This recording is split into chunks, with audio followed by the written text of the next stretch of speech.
Enjoy your meal, sweetie.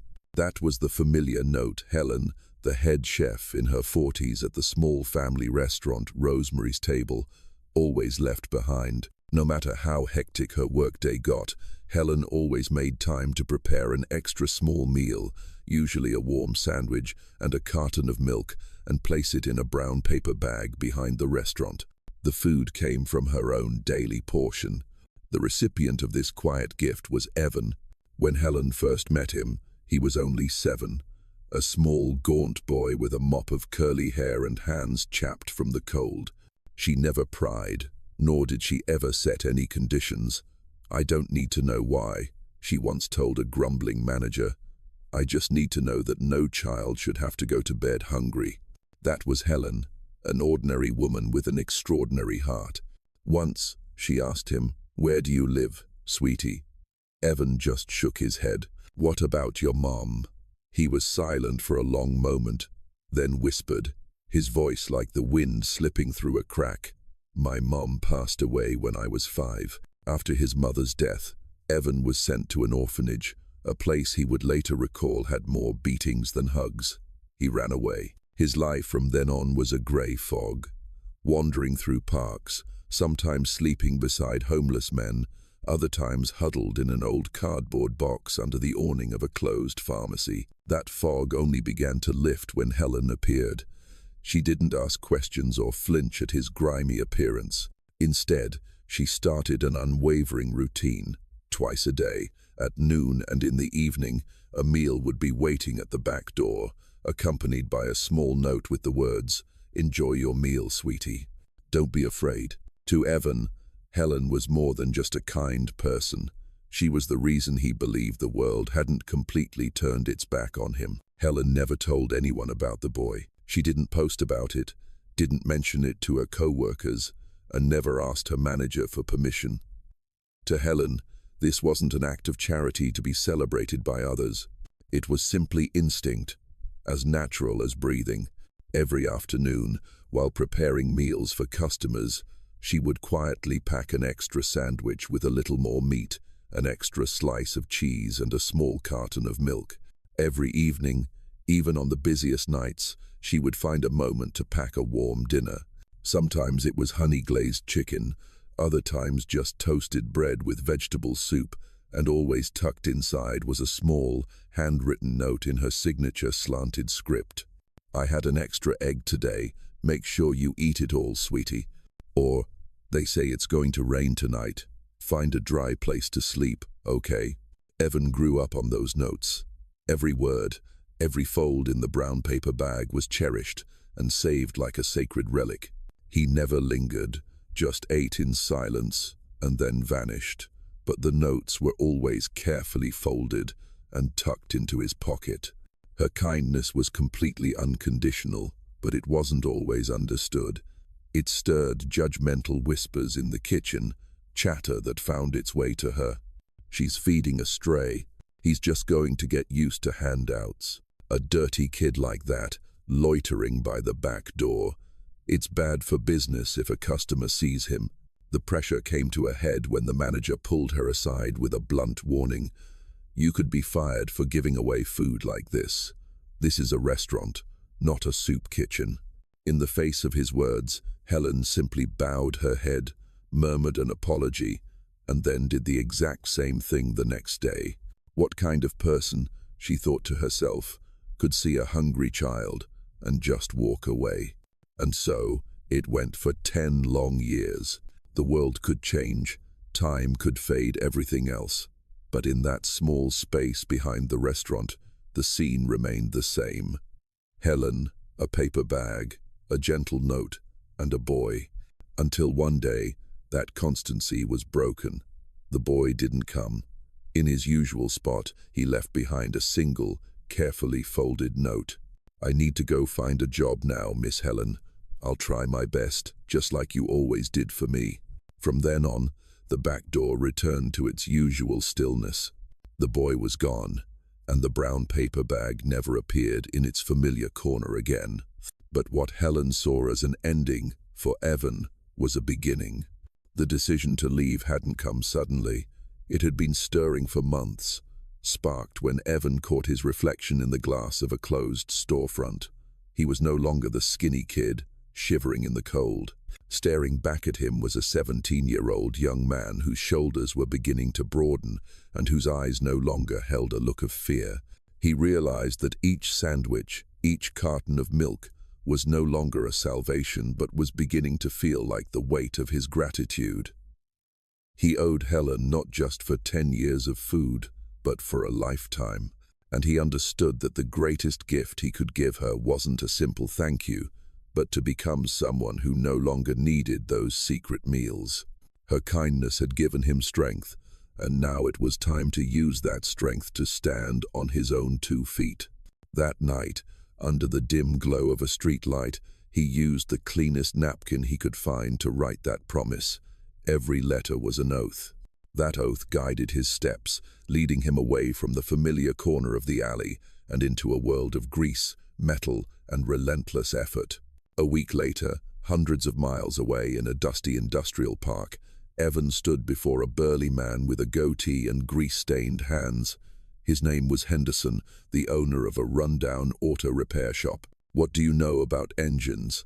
Henderson growled, his eyes sizing Evan up from head to toe. "Not much," Evan replied, his voice quiet but steady. "But I'm a fast learner," Henderson scoffed. "Learn. We work here, kid. We don't study. Sweep the floor. If you can handle that, we'll see." And Evan swept. He swept until you could see the hairline cracks in the concrete floor. He sorted the jumbled mess of tools, putting each one back in its place. He worked in silence, without a single complaint. Henderson watched, and for the first time in a long time, he saw something different in the kid. On cold winter nights, when exhaustion and loneliness gnawed at him, Evan would pull out an old tin box from his pocket. Inside wasn't money, but a far more precious treasure, Helen's notes, creased and worn, but kept perfectly flat. He would reread her slanted script. "I had an extra egg today. Make sure you eat it all, sweetie." Or, "Find a dry place to sleep, okay?" Those notes weren't just memories, they were his compass. They reminded him that kindness existed and that hard work was how he could become worthy of it. "Miss Helen never gave up on me," he would tell himself. "I can't give up either." Years passed. From the boy who swept the floors, Evan became Henderson's best mechanic. He saved every penny, and eventually he opened his own small garage, simply named Evan's Garage. One day, a woman with a worried expression pulled her old car into the shop. After inspecting it, Evan said, "Ma'am, your car needs new brakes and an oil filter. The total will be..." He paused when he saw the woman clutch her purse tightly. I really can't afford both right now," she stammered. "Can you just do the brakes? They're more important." Evan looked at her for a moment. Then a rare, warm smile broke across his face. "It's all right. The filter's on me. Just consider it a gift from an old friend of mine. Safety first." Good news travels fast. Word spread about the young garage owner, who not only had a master's touch, but also a heart of gold. From one small shop, Evan's Garage grew into a reputable chain across the city. Evan had become a successful businessman, a man who had everything. Yet he knew the greatest debt of his life remained unpaid. 15 years after the day he walked away, a sleek, black luxury sedan silently pulled up to the corner across the street from where Rosemary's Table used to be. The door opened, and a man in a sharp, tailored suit stepped out. It was Evan. The shy, gaunt boy of the past was completely gone, replaced by the confident poise of a successful entrepreneur. But deep in his eyes, there was a flicker of anticipation and nervousness that no one else could see. His heart pounded. He had imagined this moment 1,000 times. He would walk in and find Miss Helen. She would be much older, her hair perhaps completely white, but he was certain he would recognize that warm smile and those kind eyes. He would say, "Miss Helen, it's me, Evan," and he would give her a gift. Not as repayment for that kindness was immeasurable, but to show her that the seed of kindness she had planted all those years ago had now blossomed into a garden. But as he looked up, the smile vanished from his face. The rustic wooden sign for Rosemary's Table was gone. In its place was a cold, modern name, the Urban Bistro, in a gleaming metallic font. A sense of unease crept over him. Evan took a deep breath and pushed the door open. The space inside was completely unrecognizable. The cozy wooden tables had been replaced with sleek, minimalist furniture. The air no longer smelled of familiar chicken stew, but of coffee and expensive perfume. A young manager in a crisp uniform approached. "Welcome, sir. How may I help you?" "Excuse me," Evan said, his voice a little hoarse. "I'm looking for someone. Her name is Helen. She used to be the head chef here." The manager furrowed his brow, a look of confusion on his face. "Helen? I'm sorry. We don't have any employees by that name." "No, I mean, before," Evan tried to explain. "A long time ago, when this place was still Rosemary's Table." "Ah," the manager exclaimed, as if recalling some ancient folklore. "The old head chef. That was a long time ago, sir, before my corporation took over."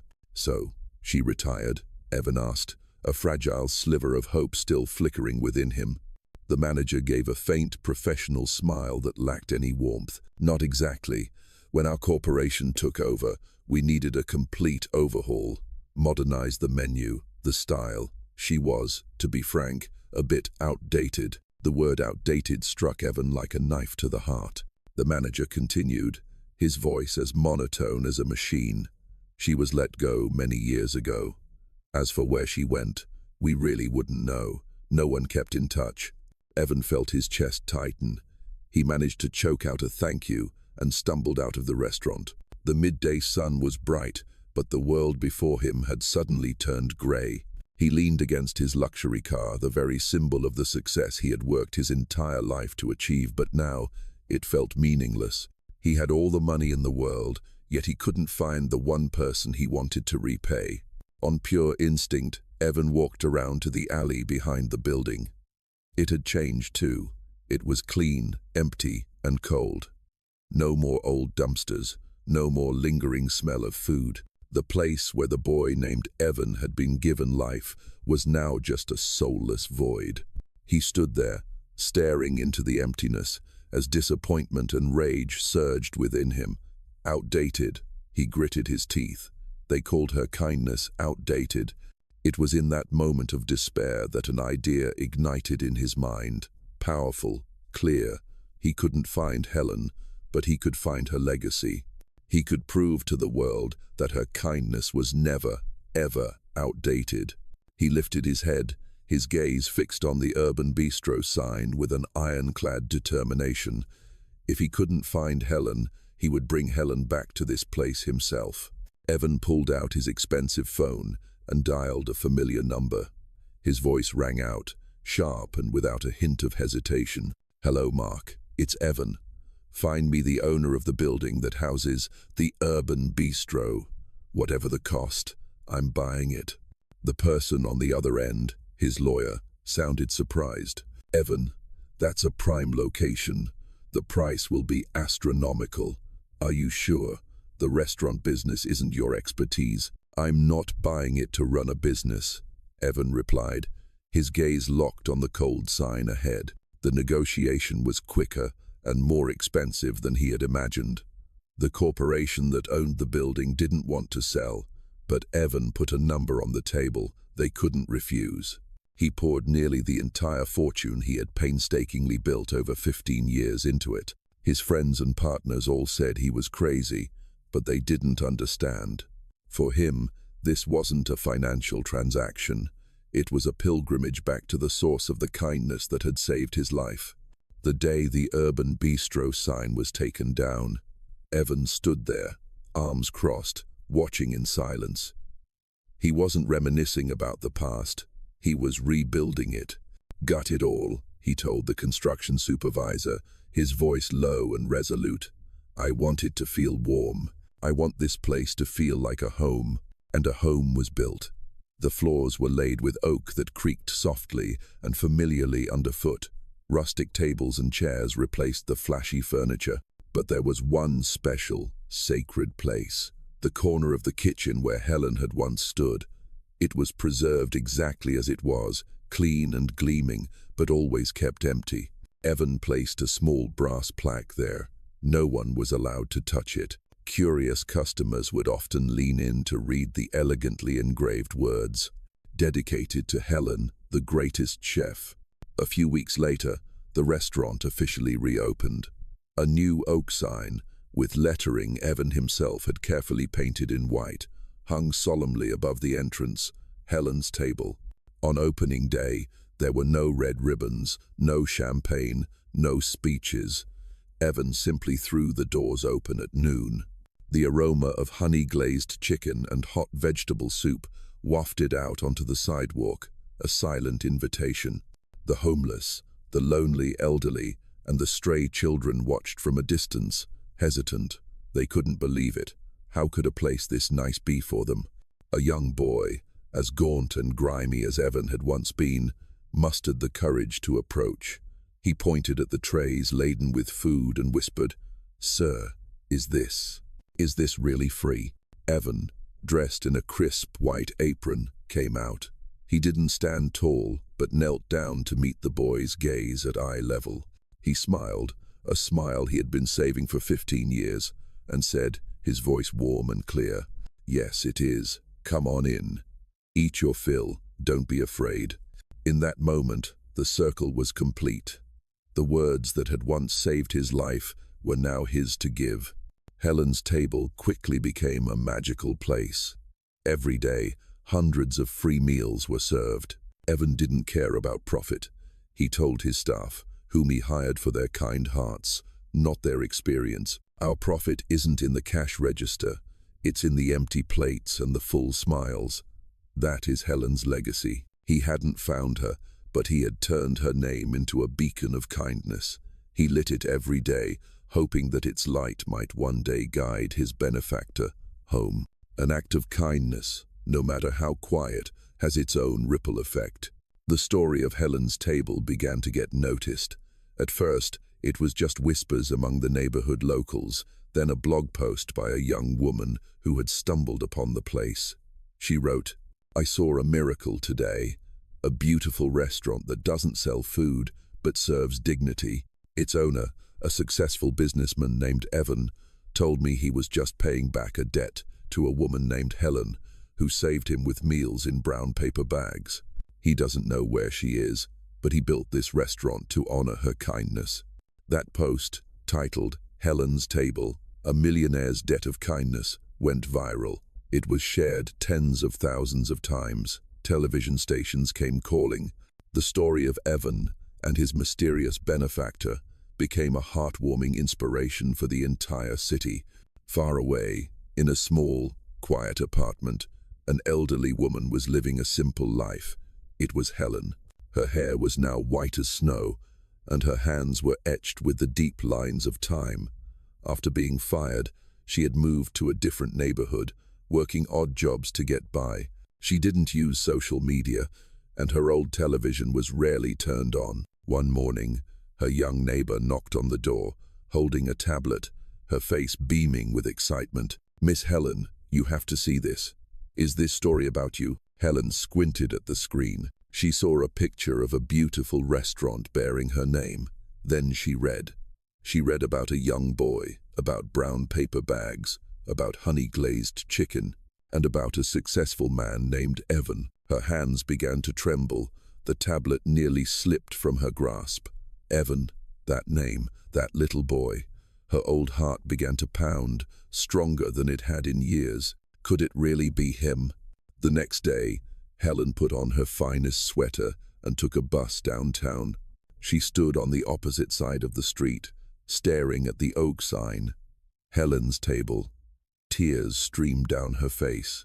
She saw him through the glass window. He was no longer the gaunt, timid boy. He was a poised, confident man, leaning down to hand a plate of hot food to a child with the same warm smile she had tried to give all those years ago. Gathering all her strength, Helen pushed the door open, her body trembling. The clamor of the restaurant seemed to fall silent. Evan, as if on instinct, looked up. His gaze swept across the crowd and landed on the doorway. He froze. The woman with the snow-white hair, the kind eyes, and that trembling smile, there was no mistaking her. Time seemed to stand still. He slowly walked toward her, not with the air of a millionaire, but with that of a 7-year-old boy who had finally found his way home after being lost for years. He stood before her, his chest heaving with emotion. He didn't speak right away. Instead, he carefully pulled out his wallet. From a hidden compartment, he took out a worn, yellowed piece of paper, folded with care. He gently unfolded it, the creases deeply etched with the passage of time. Helen looked down. She recognized her own slanted handwriting. "I had an extra egg today. Make sure you eat it all, sweetie." "I always kept it," Evan said, his voice thick with emotion, "so I would never forget where my home was." She brought a trembling hand to her mouth, tears of joy streaming down her face. "Evan, is it really you?" Evan nodded, his own eyes welling up. He took her hand in his and said the words he had been preparing for 15 years. "You are my home, and this restaurant is yours forever." That reunion wasn't an ending, but the beginning of an even brighter chapter. Evan gave Helen the keys to the restaurant, but Helen, with the humility of a lifetime, didn't accept it as a property. She accepted it as a mission. She didn't sit in the luxurious manager's chair. The very next day, she was seen, her white hair tied back, rolling up her sleeves, putting on a white apron, and stepping into the very kitchen Evan had set aside just for her. For the first time in so many years, the kitchen had its soul back. One late afternoon, as the day's work wound down, Helen and Evan sat together on a wooden bench in front of the restaurant. They watched the well-fed children playing happily on the sidewalk, no longer bearing any trace of fear or hunger. "You see, Miss Helen," Evan said quietly, his voice filled with contemplation, 15 years ago, I thought I had to become rich to repay you, but I was wrong. All the money I ever made could never buy a single one of these children's smiles." He looked at her, his eyes overflowing with gratitude. "Your kindness was the real treasure. It doesn't need money or power. All it needs is a sincere heart and the will to persevere." Helen placed her warm, wrinkled hand over Evan's. "You've done so well, Evan. You didn't just repay me. You made that kindness grow and travel further than I ever could have dreamed." The image of the two of them, one old and one young, sitting together in the twilight before a restaurant named after kindness, became a symbol for the entire city. Behind them, Helen's table remained brightly lit, the sounds of laughter and conversation spilling out from within, carrying the warmth of humanity. And the story didn't end there. It continues to be written every day, in every meal that is served, in every life that is changed. Because a seed of kindness, once sown with sincerity, will never wither. It will grow, bear fruit, and cast new seeds into infinity.